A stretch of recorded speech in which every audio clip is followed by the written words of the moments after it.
हैदराबाद सिंध के बे नंबर वॾे शहर में सिंध तरक़ी पसंद पार्टी जे सॾ ते हड़ताल कामयाब हुई आहे। हैदराबाद जा के नंढा वॾा इलाइक़ा आहिनि जेके सुबुह जो सवेर दुकान खुलंदा आहिनि, उन्हनि में मुकमिल तौर ते हड़ताल कई वई आहे। हैदराबाद जे कासिमाबाद, नसीम नगर, एग्रीकल्चर कॉम्प्लेक्स, गिद्दू चौक ऐं जेको आहे सो ऑटोबान रोड, थधी सड़क ऐं ॿियनि इलाइक़नि में मुकमिल तौर ते कारोबार बंदि आहे।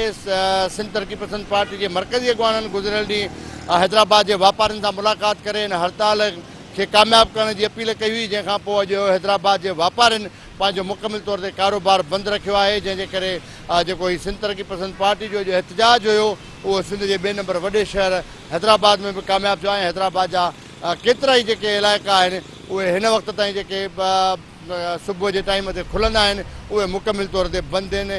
जॾहिं त अमन अमान जे मसइले खे बहाल रखंदे ऐं कंहिं वणंदड़ वाक़े खे मुंहुं ॾियण जे लाइ हैदराबाद जे मुख़्तलिफ़ इलाइक़नि में मुख़्तलिफ़ रोडनि रस्तनि ते पुलिस जो गश्त जारी आहे। पुलिस पिकेटूं क़ाइमु कयूं वयूं आहिनि। जी